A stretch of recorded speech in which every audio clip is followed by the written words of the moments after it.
Belajar banyak banget hal-hal yang kita pelajari, cuma pertanyaannya adalah ukuran diri kita sudah sejauh mana kita memahami pelajaran itu.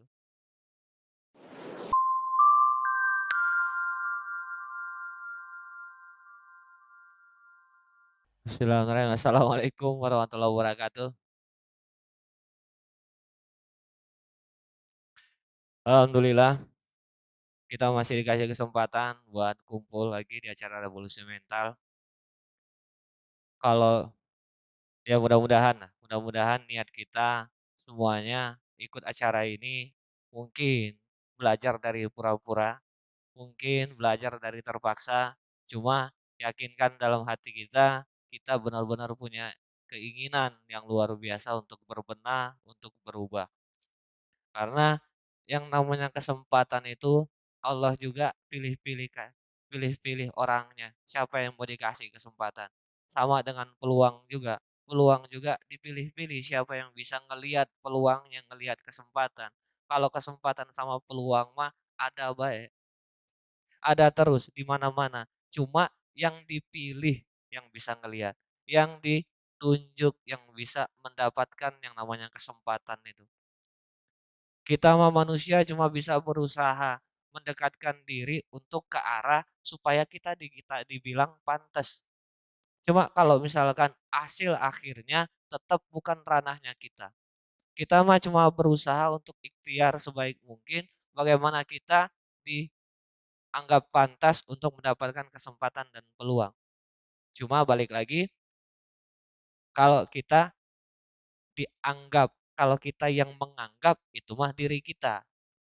Kalau kita yang dianggap itu bukan urusan kita berarti, ya. Kalau kita menganggap, ya kita menganggap diri kita mungkin sudah pantas. Tapi kalau dianggap, belum tahu apakah kita sudah pantas apa belum. Tanda-tandanya sederhana, ketika kita mampu, ketika kita dikasih dan merasakan dapat kesempatan dan peluang, itu tandanya kita sudah dipantaskan. Cukup sederhana untuk mencari tahu apakah sekarang gue sudah pantas apa belum.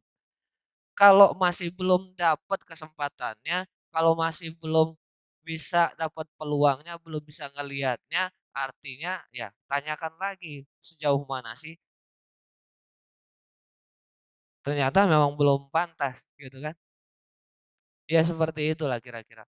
Artinya, balik lagi ke yang minggu kemarin, bahwa gue sampaikan ketika dalam acara Revolusi Mental ini, gue pun secara pribadi tidak memaksakan untuk kita semua berubah.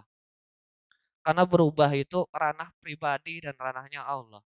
Ranahnya Tuhan yang menggerakkan kita untuk berubah. Nggak ada siapapun manusianya yang bisa buat kita berubah. Ya. Kadang-kadangnya manusia lain itu cuma sekedar jadi alasannya.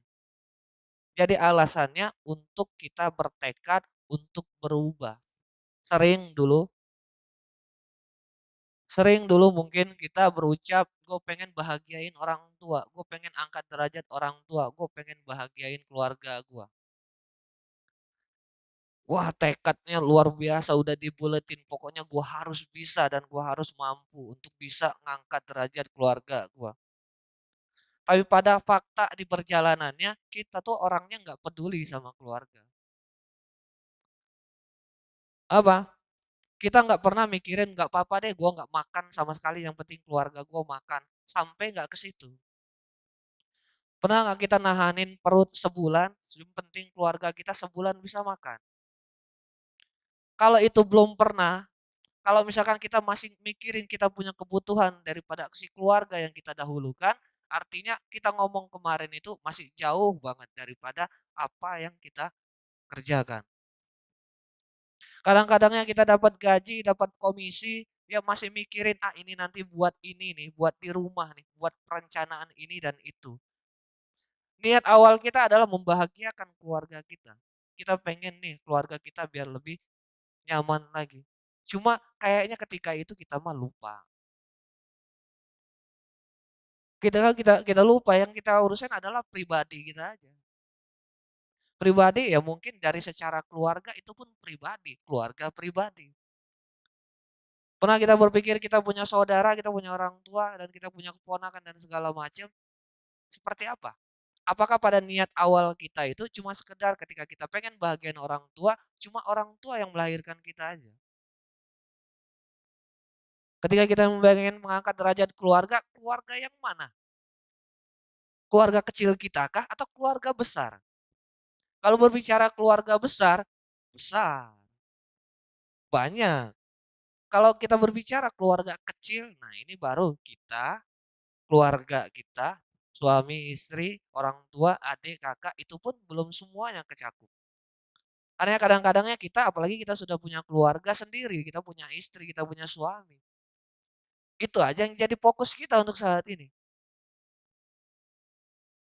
Artinya sampai sejauh mana kita sebenarnya punya tekad untuk berbenah, untuk berubah ke arah yang memang benar-benar kita inginkan untuk menjadi yang lebih baik tadi. Ukur setiap hari dari perkembangan diri kita, sudah sejauh mana kita ini dianggap. Kita menganggap diri kita membuat keluarga kita bangga, membuat keluarga kita merasa bangga dengan diri kita. Sejauh mana kita menganggap diri kita bisa menjadi kebanggaan keluarga kita. Bukan keluarga kita yang menganggap. Balik lagi, karena ketika kita menganggap, kita yang punya takarannya. Kita yang punya ukurannya. Oh, gue sudah bisa ngebanggain keluarga gue. Belum tentu kata keluarga. Kata keluarga belum tentu loh bisa jadi kebanggaan. Ini mah ukuran kita. Kalau misalkan kita masih secara pribadi ya jujur aja diri kita sudah menjadi kebanggaan belum? Kalau secara jujur kita mengatakan, oh ternyata masih sangat jauh. Artinya selama kita ngikuti ingin berbenah ke arah kebaikan, ingin mengangkat derajat keluarga, ingin apapun dan segala macam bla bla bla, sudah sejauh mana kita menjalankan itu? Sudah sejauh mana? Ini baru berbicara tentang tekad ketika kita ingin berbenah. Ini baru berbicara seputar diri kita aja. Belum berbicara tentang ketika kita ngomong pengen bermanfaat. Belum ke arah sana. Karena untuk diri kita aja, kita ingin berbenah, ingin berubah aja, kita masih sekedar 10% pun nggak sampai kayaknya.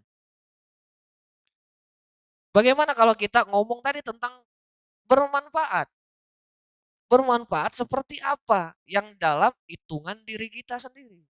Ukuran kita yang bermanfaat itu seperti apa? Ukuran kita bisa bantu orang itu seperti apa? Ketika kita masih ngukur dengan hitung-hitungan, apakah itu pun bisa dibilang bermanfaat? Cuma bermanfaat yang seperti apa maksudnya? Gua pengen menjadi orang yang bermanfaat, yang seperti apa? Udah ada belum kita punya persiapan, kesiapan untuk diri kita? Kalau kita berbicara tentang bermanfaat, contoh yang bisa kita lihat adalah ketika berada di perusahaan ini. Oh mungkin begini ya dengan kita buka nerima orang tanpa syarat. Apakah ini yang bisa dibilang bermanfaat? Oh kemarin dibilang lagi kita ingin buka cabang. Oh mungkin inikah yang dibilang bermanfaat? Oh kita bisa membantu banyak orang dengan menciptakan lapangan pekerjaan. Apakah ini yang dia katakan bermanfaat? Kalau misalkan itu yang baru kita tahu, kesiapan kita udah sejauh mana untuk bisa melakukannya. Sementara kalau misalnya kita punya uang 2 juta aja teman ujuk-ujuk pinjam duit 2 juta. Mau nggak kita kasih? Kita punya kebutuhan. Mau nggak kita ngasih? Kita punya uang 2 juta, ujuk-ujuk teman yang tahu udah lama nggak pernah ketemu, ujuk-ujuk datang pinjam duit 2 juta. Kira-kira mau kasih nggak? Siapa yang mau kasih? Angkat tangan. Siapa yang mau kasih? Nggak apa-apa, gue jadi orang yang tadi.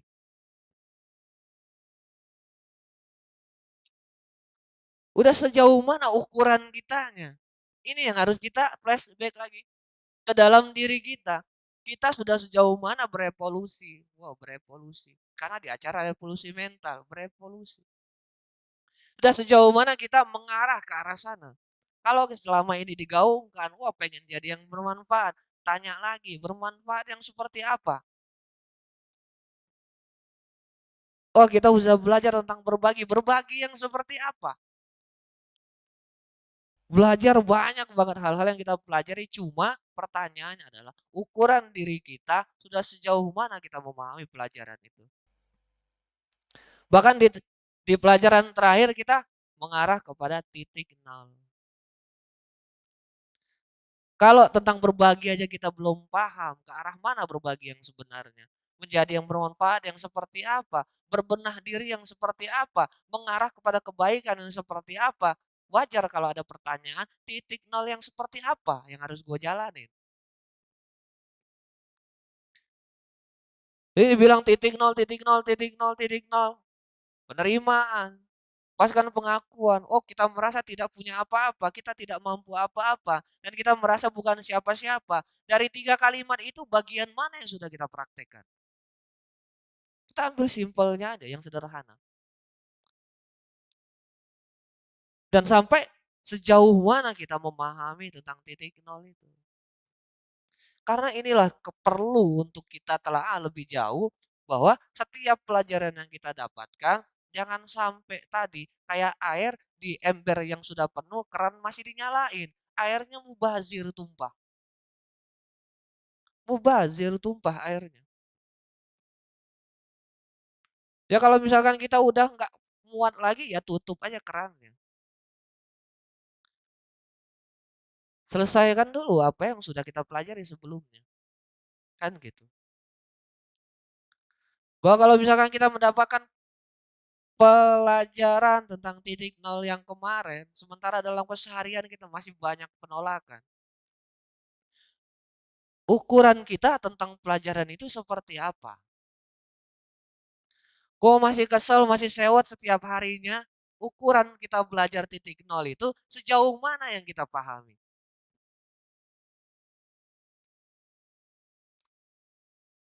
Kalau pernah ditanyakan, kita sudah paham belum tentang titik nol? Akan gue tanyakan lagi, sejauh ini kita semua sudah paham belum tentang titik nol? Gak apa kali gue tanya. Yang paham tentang titik nol, coba angkat tangan.